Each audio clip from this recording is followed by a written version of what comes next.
Lee Jinho wiped sweat from his forehead as he crawled through the narrow maintenance tunnel. His work clothes were already dirty from the morning shift, and it was only 10:30. The tunnel led to the power core of Harmony Base, the biggest space station in this part of the galaxy.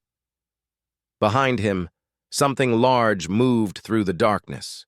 Heavy breathing echoed off the metal walls. Jinho did not need to look back to know who followed him. Corvin always stayed close during their work shifts. "Come on, Corvin," Jinho called softly.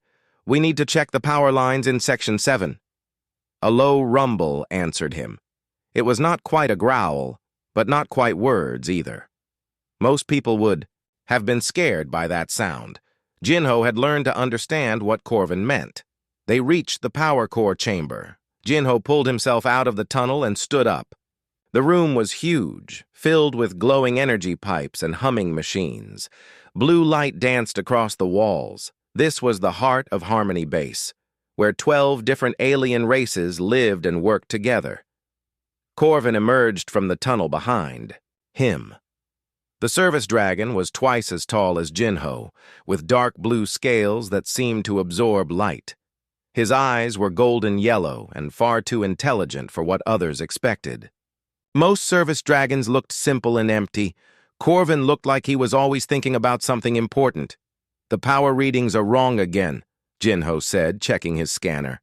"Central Command says we lose about 15% of our energy somewhere in this system." Corvin moved closer to the main power console. His large hands, each finger ending in a careful claw, hovered over the controls. Other service dragons would wait for orders. Corvin studied the display like he was reading a book. Jinho had worked with 3 service dragons before Corvin. They all acted the same way. Simple. Quiet. They did exactly what you told them and nothing more. The Galactic Council said that was how service dragons were supposed to be. They were bred to be living tools, smart enough to follow complex orders, but not smart enough to think for themselves. Corvin was different. He asked questions with his eyes.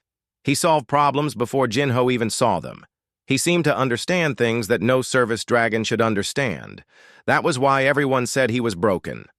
"Station maintenance to Power Core 7, a voice crackled from Jinho's radio. "What is your status?" Jinho picked up his radio. "This is Lee Jinho. Still looking for the power drain. The readings do not make sense." "Copy that. Command wants this fixed today.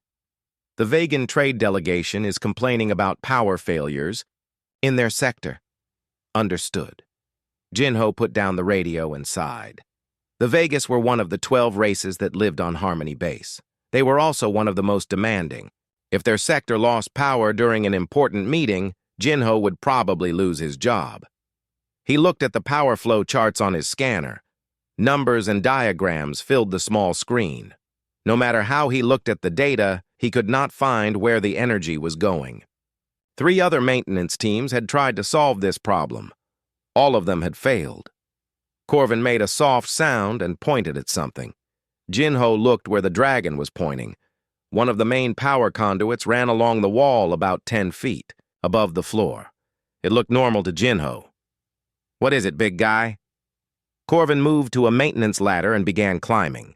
His large body moved with surprising grace. At the top, he studied the power conduit closely. Then he did something that made Jinho's heart stop. Corvin opened the main power junction box. "No, wait!" Jinho shouted. "That could kill you!" But Corvin was already working inside the junction box. His claws moved carefully among the power connections. Blue energy sparked around his hands. Any normal person would have been electrocuted instantly. Service dragons were tougher than humans, but they were not supposed to be that tough. Corvin worked for several minutes. Jinho watched from below, ready to call for emergency help, but the dragon seemed to know exactly what he was doing. His movements were precise and confident. Finally, Corvin closed the junction box and climbed down. He looked at Jinho and made a sound that might have been satisfaction. Jinho checked his scanner. The power readings had changed. The 15% Energy loss was gone. Not only that, the entire power system was running more efficiently than it had in months. How did you? Jinho started to ask, then stopped. Corvin could not answer in words, but his golden eyes seemed to say that he had seen something others missed. Jinho's radio crackled again. Power Core 7, we are reading massive improvements. In your sector. What did you do? We found the problem and fixed it. Good work. Command is impressed. What was the issue? Jinho looked at Corvin.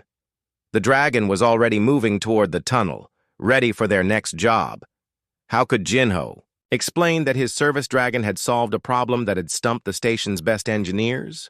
Power conduit misalignment, Jinho said into the radio. It was not exactly a lie. Copy that. Return to Maintenance Central for your next assignment. As they crawled back through the tunnels, Jinho thought about what he had seen. Corvin had not just followed orders. He had analyzed the problem, found a solution, and implemented it without any guidance. That was not how service dragons were supposed to work. They reached the main maintenance area.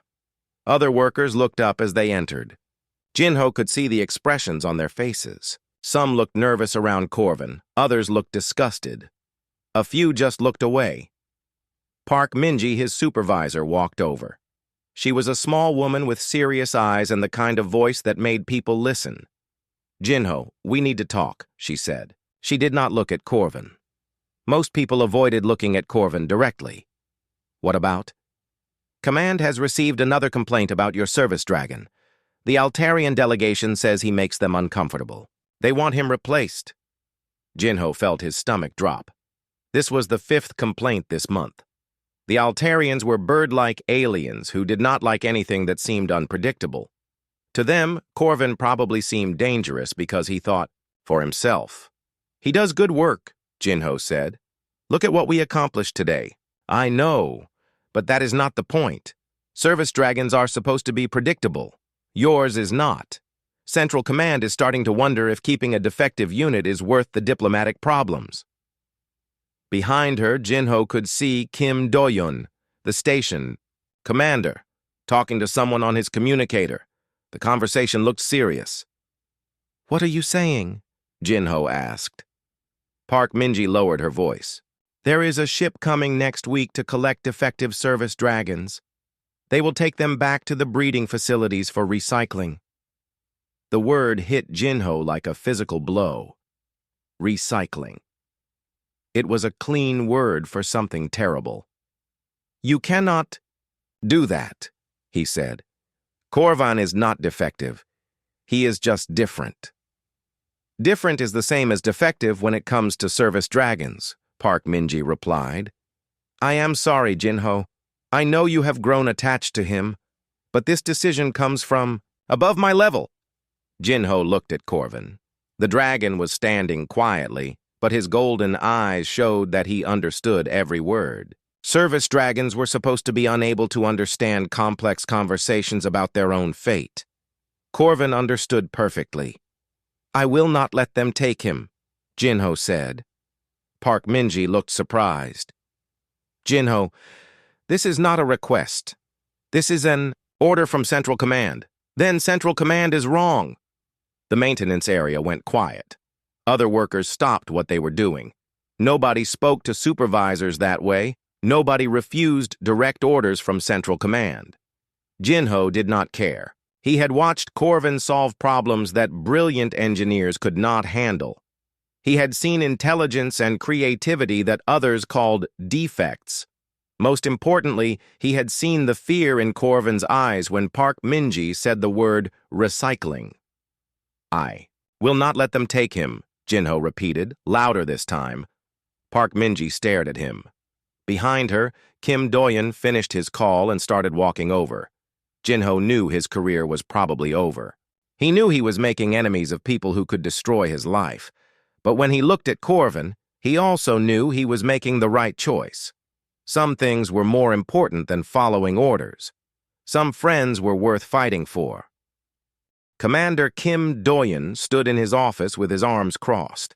Through the large window behind his desk, Jinho could see the stars and the distant glow of other ships. The office felt cold and official. "You refused a direct order," Kim Doyen said. His voice was calm, but Jinho could hear the anger underneath. "Yes, sir." "You know what happens to people who refuse orders on my station?" Jinho nodded. He had spent the last 3 days thinking about it. Court-martial, discharge from service, probably prison time. "I could have you arrested right now," Kim Doyen continued. "Park Minji has recommended exactly that." "I understand, sir." Kim Doyen walked to his window and looked out at space. "But I have been reading some interesting reports about your work. The power core problem that stumped our best engineers for 2 months, fixed in one afternoon.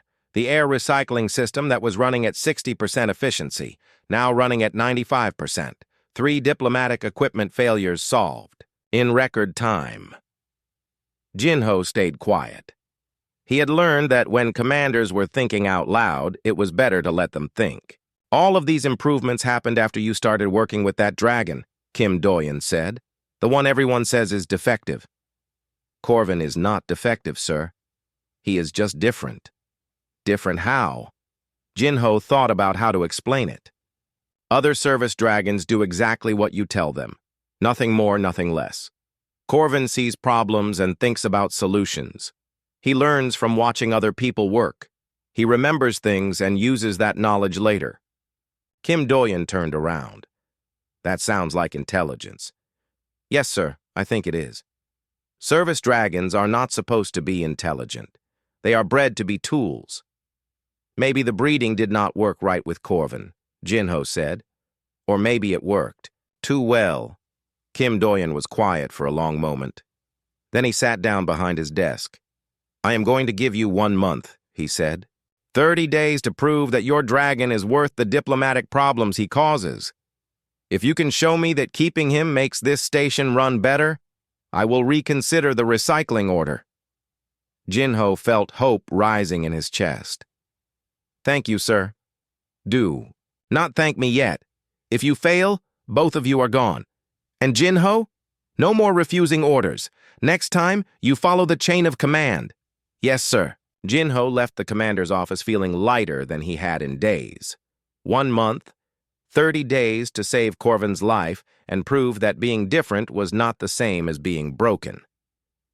He found Corvin in Maintenance Bay 3, organizing tools. The dragon had a system that made no sense to other people but worked perfectly. Small tools went in specific drawers. Large tools hung on the wall in order of size and function. Everything had its place. "We have 30 days, Jinho told him. Corvin looked up from the tool drawer he was arranging. His golden eyes met Jinho's, and something passed between them. Understanding, maybe, or determination. Over the next few days, Jinho began to see things he had never noticed before. Corvin did not just follow orders, he anticipated them. When they worked on the water recycling system, Corvin brought the right tools before Jinho asked for them. When they needed to access a high panel, Corvin was already moving the ladder into position. But it was more than that. Corvin was learning. During their 3rd day together, they were called to fix a communication relay in the Zephyrian sector. The Zephyrians were tall, thin aliens who spoke in musical tones. Their technology used sound waves instead of electrical signals. Jinho had never worked on Zephyrian equipment before. The manual was written in their flowing script, and the diagnostic tools showed patterns he did not understand. Corvin watched Jinho struggle with the alien technology for about 10 minutes. Then the dragon moved closer to the control panel. He pressed his large hand against the surface and closed his eyes. "What are you doing?" Jinho asked. Corvin did not answer. He could not speak human words, but after a moment, he opened his eyes and began touching different parts of the control panel. His movements were precise and confident. The communication relay hummed to life.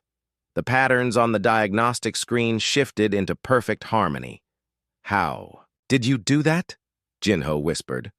Corvin pointed to his ears, then to the control panel. Then he made a soft humming sound that matched the frequency of the Zephyrian equipment. He had listened to the machine and understood its song. Word about their success spread quickly through the station. Other maintenance teams started asking for their help with difficult problems. The Crystalline Empire's meditation chambers needed recalibration. The Hive Collective's bioprocessors were running slowly. The Aquatic Federation's water systems had pressure issues. Each time, Corvin found solutions that no one else had thought of. For the Crystalline Empire, he somehow sensed the correct resonance frequencies by touching their crystal matrices. For the Hive Collective, he watched their insect-like workers and understood their movement patterns well enough to optimize the bioprocessors. For the Aquatic Federation, he seemed to understand water flow dynamics better than their own engineers. He is not just intelligent, Jinho told Park Minji during their weekly review. He understands things in ways that we cannot. He sees patterns and connections that other people miss. Park Minji looked at the maintenance reports on her desk. Station efficiency was up 30% since Jinho and Corvin had started working together. Equipment failures were down by half. Work orders that used to take days were being completed in hours. The other species are starting to notice, she said. Some of them are asking questions about how one maintenance team can do so much work so quickly. Is that a problem? It might be. The Rigel Confederacy thinks we are hiding new technology from them.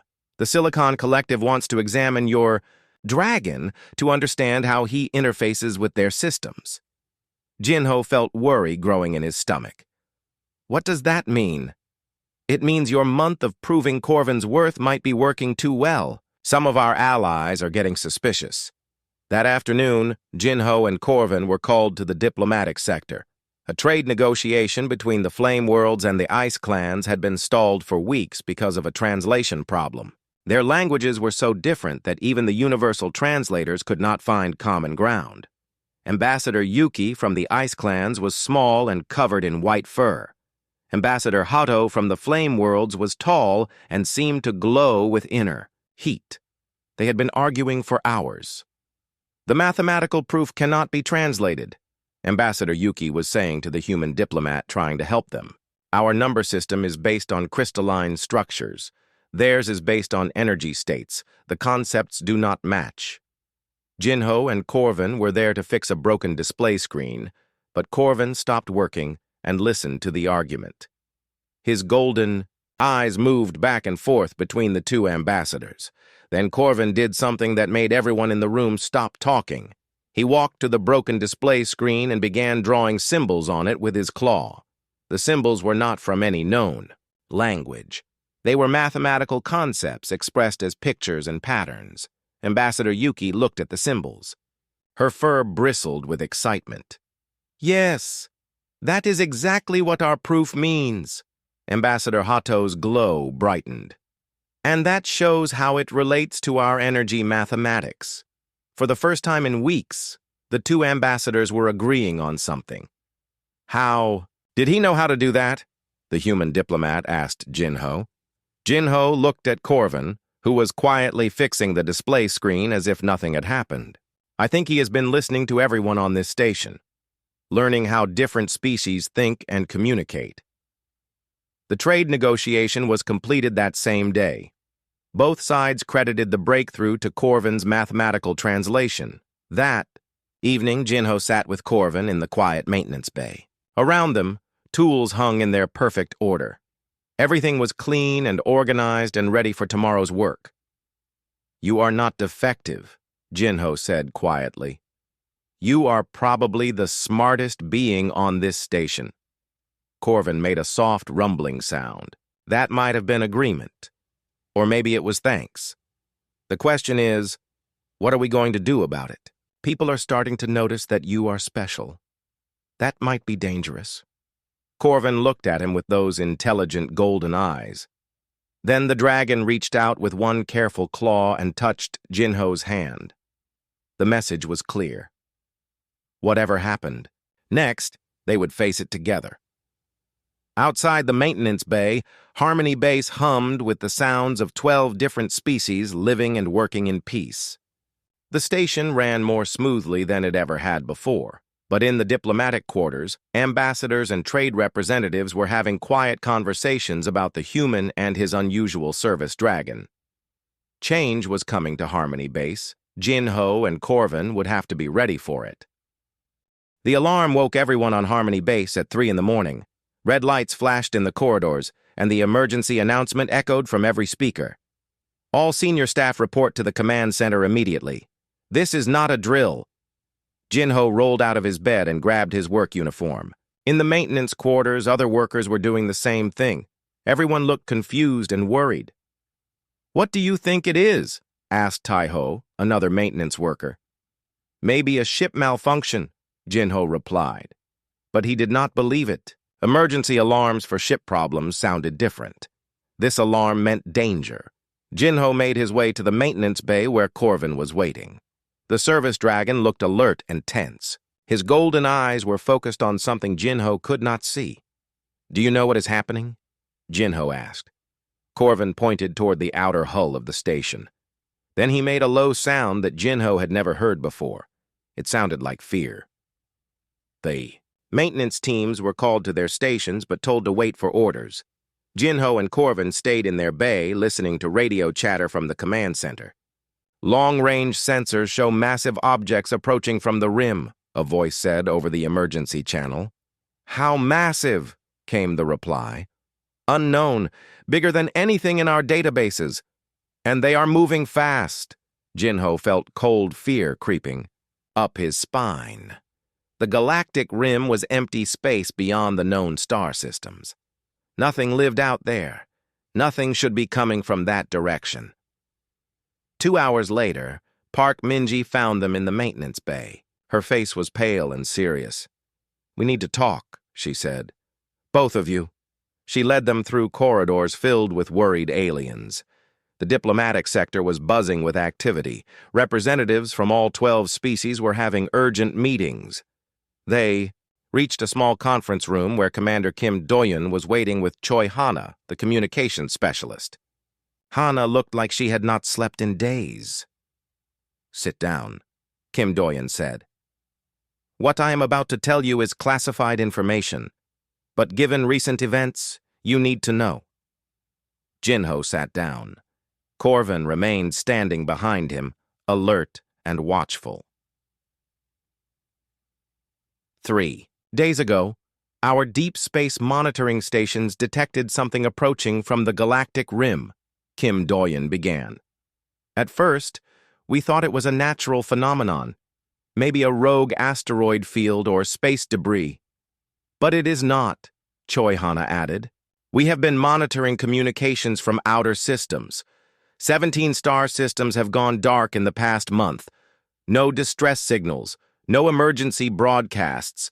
They just stopped transmitting." Kim Do-yeon activated a holographic display. It showed a map of the galaxy with red marks indicating the dead systems. "The pattern is clear," he said. "Something is moving from the rim toward the core systems. It destroys everything in its path." Jin-Ho stared at the display. "What kind of something?" "We call them the Void Swarm," Choi Hana said. "Based on the few transmissions we intercepted before the systems went dark, they appear to be energy-consuming entities. They feed on power sources, ships, stations, entire planets." "How do you fight something like that?" Jin-Ho asked. "We do not know," Kim Do-yeon admitted. "The Galactic Council is meeting now to discuss defense strategies, but every conventional approach has the same problem. These entities consume energy. Our weapons are energy-based. Our shields use energy. Fighting them might just make them stronger." Park Minji spoke up. "That is why we wanted to talk to you. Your dragon has shown an ability to understand and work with different technologies in ways no one expected. The Council wants to know if he has any insights." Everyone looked at Corvin. The dragon had been listening carefully to everything they said. Now he moved to the holographic display and studied the pattern of dead systems. After a few minutes, Corvin began making soft sounds. Not words, but something like music. He pointed at different parts of the display while humming. "What is he doing?" Kim Do-yeon asked. Jin-ho watched Corvin carefully. Over their weeks together, he had learned to read the dragon's expressions and movements. "I think he is analyzing the pattern," Jin-ho said. "He sees something we missed." Corvin stopped humming and looked directly at Choi Hana. He pointed at her communication equipment, then at the display, then at his own head. "He wants to hear the intercepted transmissions," Jin-ho realized. Choi Hana hesitated, then activated her portable communications unit. Static-filled voices spoke in different alien languages. Most were too distorted to understand, but some words came through clearly. "Energy drain increasing. Shields failing across all frequencies. They are feeding on our defenses. All ships report power loss." Corvin listened to the entire recording twice. Then he walked to a data pad on the table and began drawing symbols. The same kind of mathematical pictures he had used to help the ambassadors. The symbols showed energy flow patterns, input, consumption, feedback loops. Corvin drew lines connecting different energy systems, showing how they interacted. "He is mapping their feeding behavior," Jin-ho said, studying the drawings. "Look at this pattern here. They do not just consume energy randomly. They follow specific pathways." Park Min-ji leaned closer. "What does that mean?" Jin-ho looked at more of Corvin's drawings. The dragon had created what looked like a complete analysis of how the Void Swarm operated. "It means they have weaknesses," Jin-ho said slowly. "If they follow specific patterns, maybe those patterns can be disrupted." Kim Do-yeon activated his communicator. "Get me the council chamber. Tell them we might have something." An hour later, Jin-ho and Corvin stood in the main council chamber of Harmony Base. Representatives from all 12 species sat in a large circle. The air was thick with tension and the smell of different alien biochemistries. High Arbiter Nexus, Prime, leader of the Galactic Council, was a tall being made of what looked like living crystal. When he spoke, his voice rang like musical bells. "We have heard that you claim to have insights about the approaching threat," he said. Jin-ho felt very small in the huge chamber. "Not me, sir. Corvin, my service dragon." Several council members made sounds of disbelief. The Rigel Confederacy representative stood up. "You expect us to take military advice from a service dragon?" the alien said. "These creatures are bred to be tools, not strategists." "This one is different," Jin-ho said.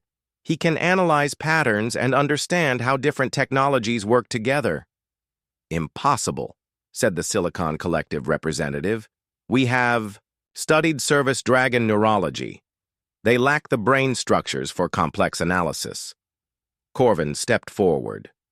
On the large display screen in the center of the chamber, he began drawing his energy flow diagrams. The symbols appeared faster than any organic hand should be able to draw them. The council chamber fell silent as Corvin's analysis filled the screen. Energy patterns, consumption rates, feedback mechanisms, mathematical relationships that showed exactly how the Void Swarm operated. "This is remarkable," whispered the Crystalline Empire ambassador. "These calculations are beyond most of our computer systems." High Arbiter Nexus Prime studied the display for a long time. "If this analysis is correct, the entities follow predictable patterns. They consume energy in specific sequences and frequencies, which means they can be predicted," added the Ice Clan representative, "and possibly countered." Corvin drew more symbols. These showed different energy frequencies interfering with each other.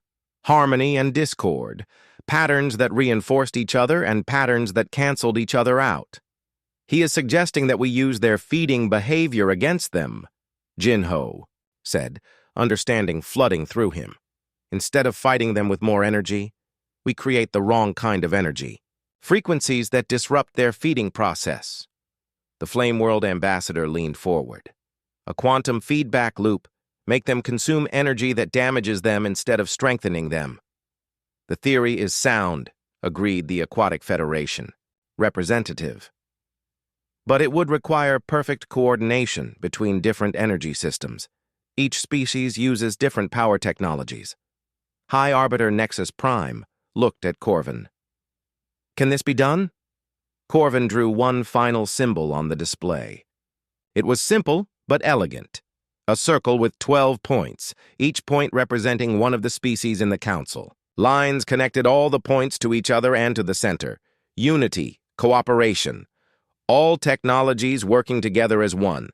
He is saying we need to combine our technologies, Jinho translated. All 12 species working together to create the quantum feedback system. The council chamber erupted in discussion. Some species were excited by the possibility. Others were skeptical. A few seemed angry at the idea of sharing their most advanced technologies with potential rivals. This is unprecedented, High Arbiter Nexus Prime said, his crystal voice cutting through the noise. Never in galactic history have all species shared their core technologies. Never in galactic history have we faced extinction, replied the Yual, Hive Collective spokesperson. The debate continued for hours. Outside the station, deep space monitors reported that the void swarm was getting closer. More systems went dark. The threat was no longer distant. Finally, High Arbiter Nexus Prime called for order. The situation is desperate, he announced. Conventional defenses have failed. If this service dragon's analysis is correct, cooperation may be our only hope. He looked directly at Corvan. But we need more than theories. Can you show us how to build this quantum feedback system? The next week passed in a blur of activity.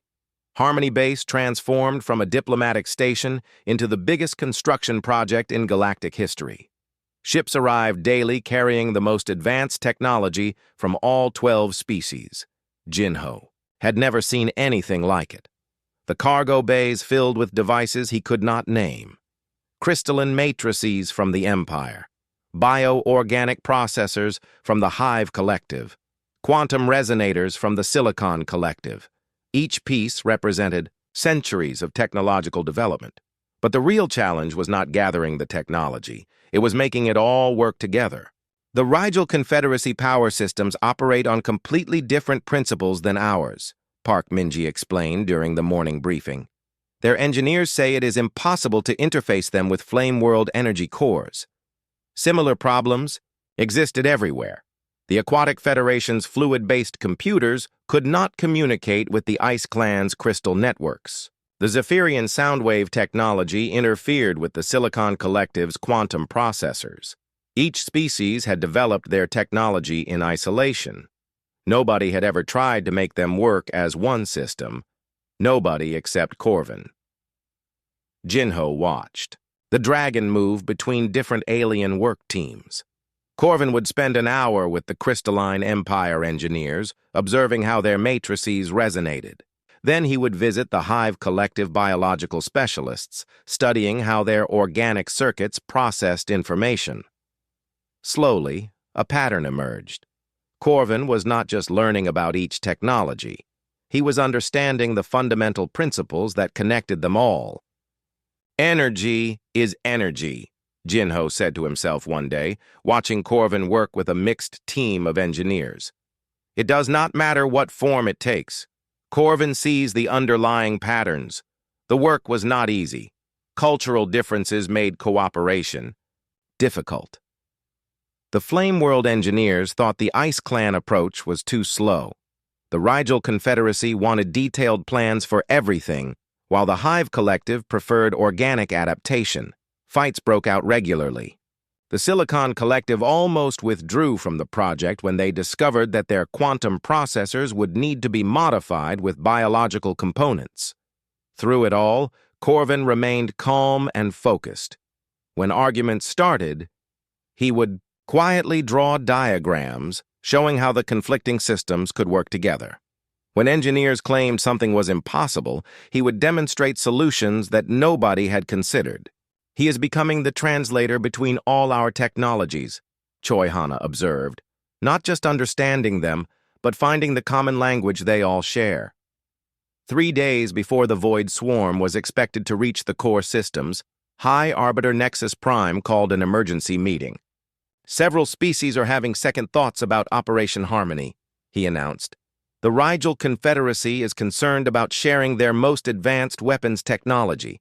The Silicon Collective worries that biological modifications might contaminate their quantum systems. Kim Doyen leaned forward. What are you saying? I am saying that fear is making people reconsider cooperation. Some species are preparing to evacuate their core worlds rather than risk their technology with others. Jinho felt his heart sink. Without full cooperation, Corvin's plan would not work. The quantum feedback system needed contributions from all 12 species to create the right interference patterns. Can I address the council? Jinho asked. High Arbiter Nexus Prime looked surprised. You are not a diplomat or military leader. No, sir. I am a maintenance worker. But I have worked with Corvin longer than anyone. I understand what he is trying to do. Very well. You have 5 minutes. An hour later, Jinho stood once again in the council chamber. But this time, the atmosphere was different. Fear and suspicion filled the air. Several representatives were already preparing to leave. Honored council members, Jinho began, you are about to make the biggest mistake in galactic history. The chamber fell silent. Nobody had ever spoken to the council so directly. For months, you have called my partner defective because he thinks differently than other service dragons. You wanted to recycle him because he did not fit your expectations. But his differences are exactly what we need to survive. Jinho activated the main display. Corvin's latest diagrams appeared, showing the complete quantum feedback system. Each of your species developed technology to solve your specific problems. Humans learned to adapt and improvise. The Crystalline Empire mastered harmonic resonance. The Hive Collective created biological networks. You all became experts in your own approaches. He pointed at the display. But Corvin sees something none of you can see alone. He sees how all your technologies are part of the same larger pattern. Your differences are not weaknesses. They are strengths that become stronger when combined. The Rigel Confederacy representative stood up. Beautiful words, human. But trust requires proof. How do we know this dragon's plan will work? Corvin moved to the center of the chamber. He placed his large hands on the main control console and closed his golden eyes. The lights in the chamber dimmed. Then, slowly, they began to pulse in complex patterns. Different colors, different frequencies. The patterns match the energy signatures of all 12 species. He is demonstrating the harmony frequencies, whispered the Crystalline Empire ambassador. He is generating them from his own bioelectric field. The light patterns grew more complex. They began to interfere with each other, creating new frequencies that none of the species had ever seen. The interference was not random. It was controlled, precise, beautiful. Now watch, Jinho said. Corvin opened his eyes and changed the patterns. The harmonious frequencies became chaotic. The beautiful interference turned destructive. Energy began to feedback on itself, creating a cascade that would consume any system trying to feed on it.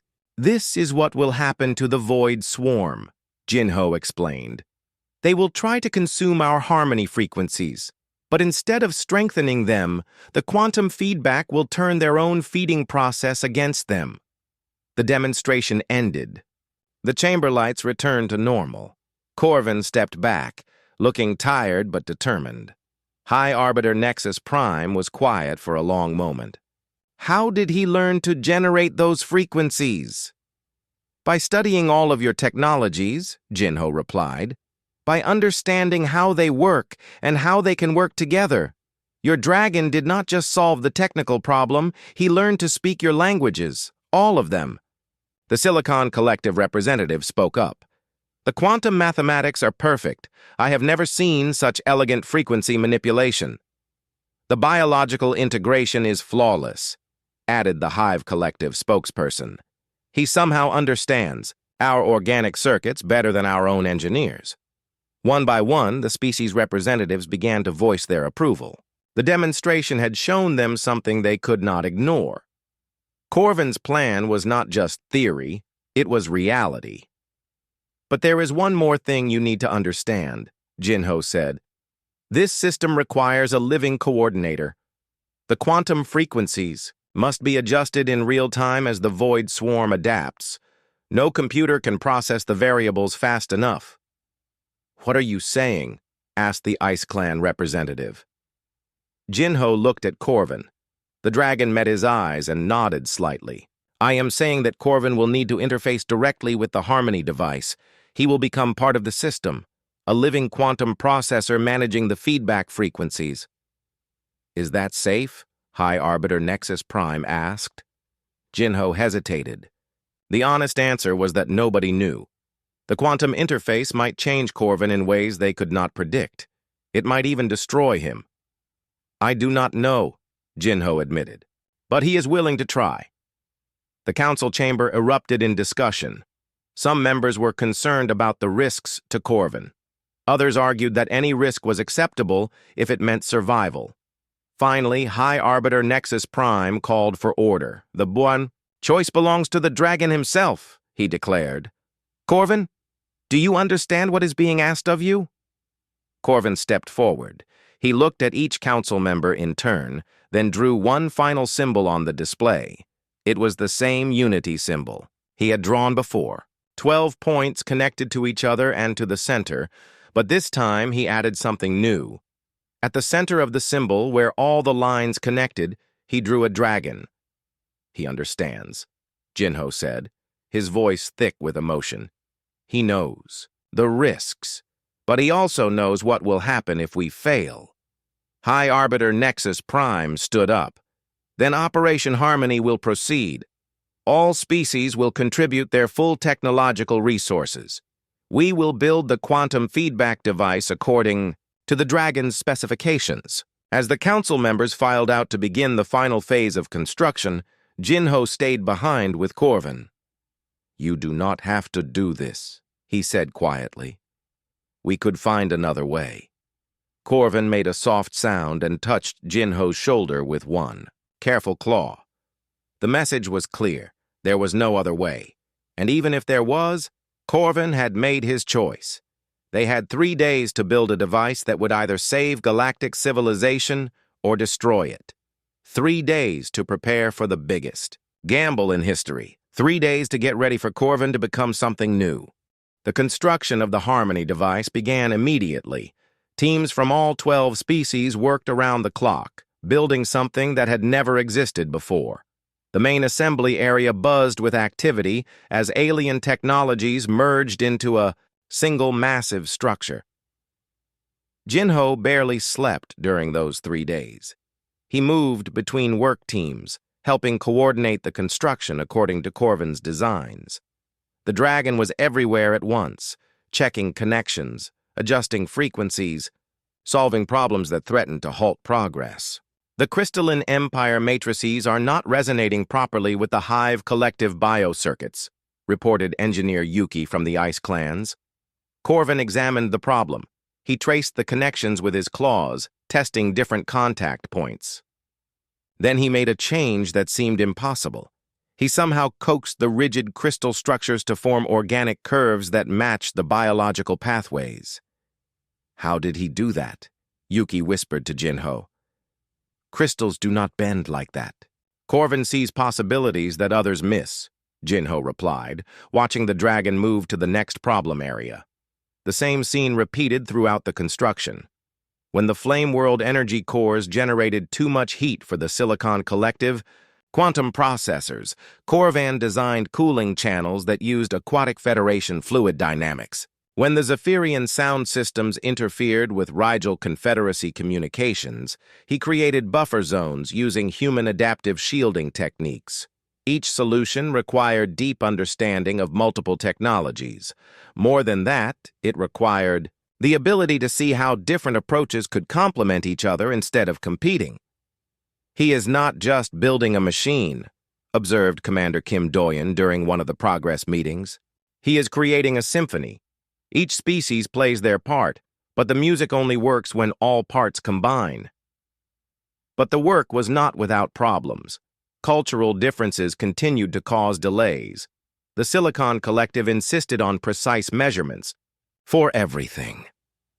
The Hive Collective preferred organic adaptation that grew into the right shape. The Flame World engineers wanted to test each component at maximum power. The Ice Clan engineers wanted gradual, careful testing. Arguments broke out daily. Some species threatened to withdraw their contributions. Others demanded guarantees that their technology would not be contaminated by alien modifications. The worst crisis came on the second day. The Rigel Confederacy discovered that their quantum weapon systems would need to be completely rebuilt to interface with the Harmony device. "This is unacceptable," declared their chief engineer, a tall being with metallic skin. "You are asking us to destroy our most advanced military technology." "Not destroy," Jinho argued. "Transform. Make it stronger by connecting it to other systems." Words are easy. Rigel technology represents centuries of development. We will not risk it on the theories of a service dragon. The argument escalated quickly. Other species began to take sides. The Crystalline Empire supported the Rigel position. The Hive Collective agreed with the humans. The fragile alliance that had made Operation Harmony possible was falling apart. Corvin watched the argument for several minutes. Then he did something that surprised everyone. He walked to the Rigel weapons console and placed his hands on the control interface. "Stop!" the Rigel engineer shouted. "Those systems are classified!" But Corvin was not trying to access the weapons. Instead, he began to generate the same light patterns he had shown in the council chamber.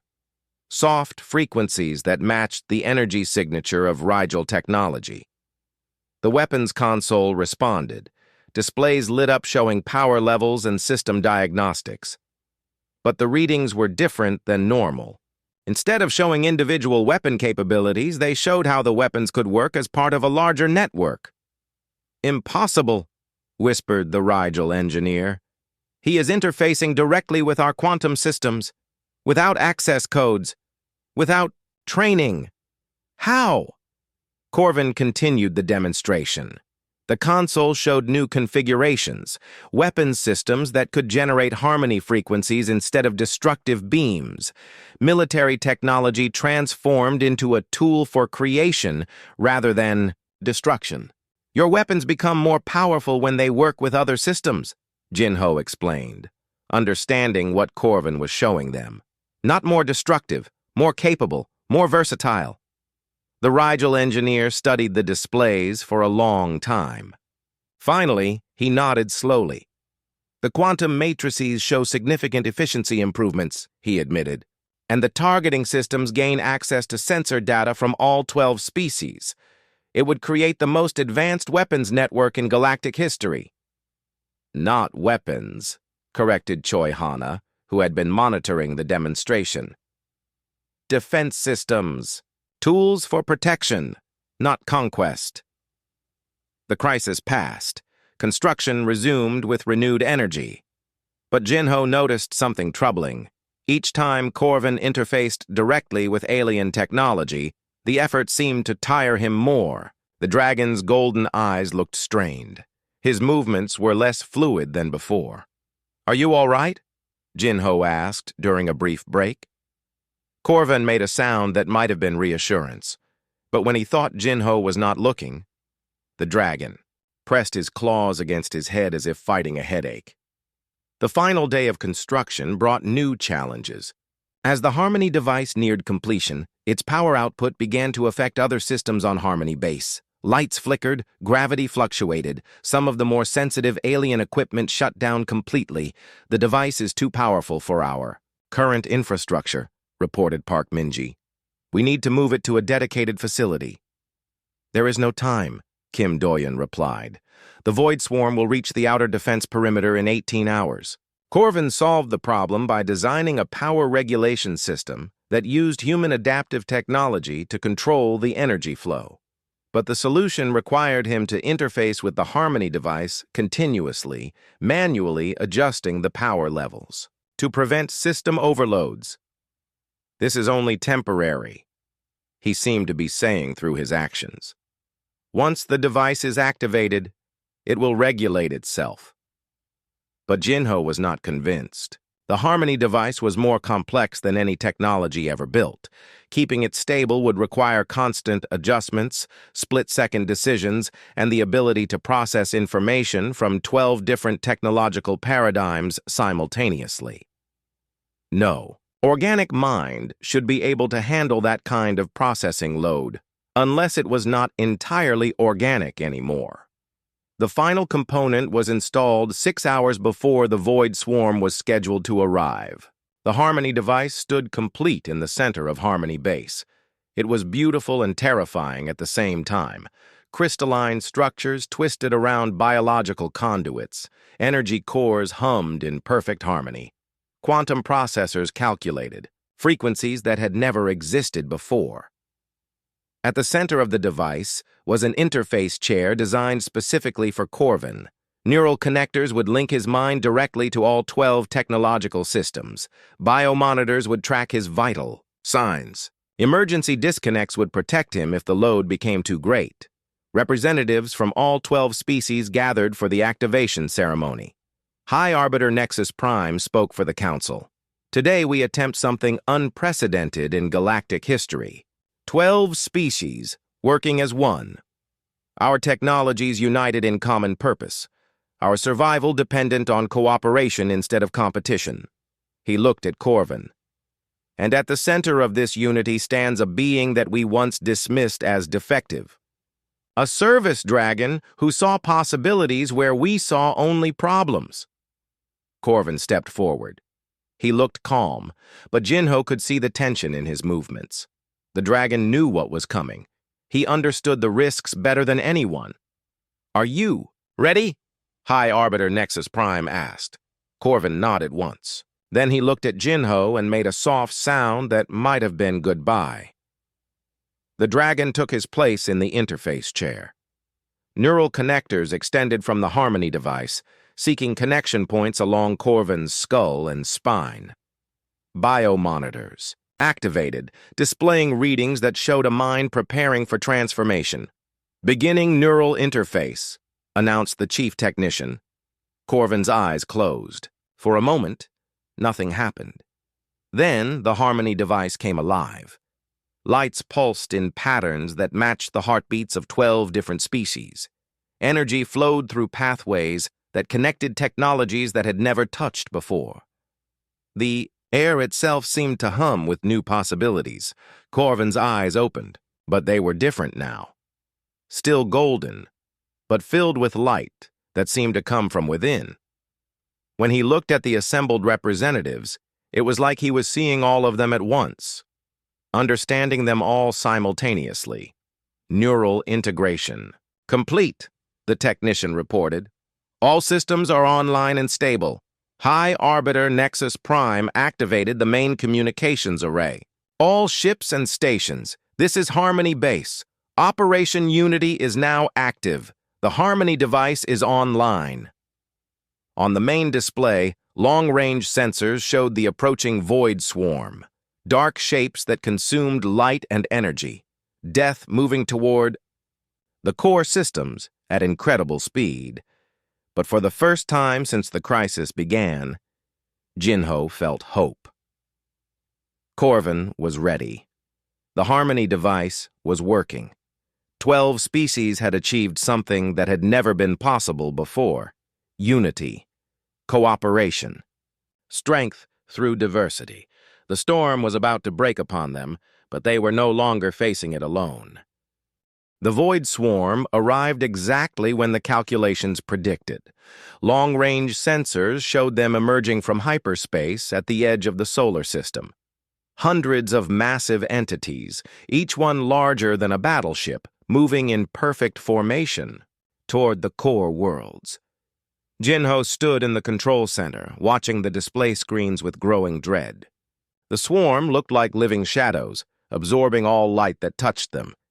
Even at this distance, their presence seemed to drain energy from the sensor arrays. "First contact in 6 hours," reported Choi Hana from her communications station. "All defense fleets are in position. But everyone knew the defense fleets were just a delaying action. Conventional weapons had already proven useless against the Void Swarm. The only real hope was the Harmony device. And Corvin. The dragon sat, motionless in the interface chair, connected to every system on Harmony base through neural links and quantum processors. His breathing was slow and steady, but his eyes remained open, filled with that strange inner light. "How is he doing?" Jinho asked the medical team, monitoring Corvin's vital signs. "Brain activity is unlike anything we have ever recorded," replied Dr. Wanhee, the chief medical officer. "He is processing information at quantum levels. His consciousness appears to be distributed across multiple dimensional states. Is he still himself?" Dr. Wanhee hesitated. "Unknown. He is definitely still aware, but he has become something more than what he was." The first engagement began 3 hours later. The Outer Defense Fleet opened fire on the leading edge of the Yi, Void Swarm. Energy beams and particle weapons struck the shadow entities directly. The results were exactly what they had feared. The swarm absorbed the weapon's fire, growing larger and more aggressive with each hit. Ships that had looked powerful moments before were drained of energy and left as dead hulks floating in space. "Outer Defense Fleet is destroyed," Choi Hana reported, her voice tight with controlled fear. "The swarm has increased in size by 30%. Second defense line, fall back to prepared positions," ordered Kim Doyun. "Do not engage directly. Repeat, do not engage." But some fleet commanders ignored the orders. Desperate to protect their home worlds, they launched attack after attack.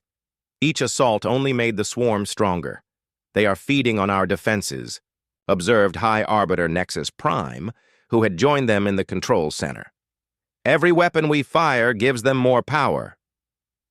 "That is about to change," Jinho said, looking at Corvin.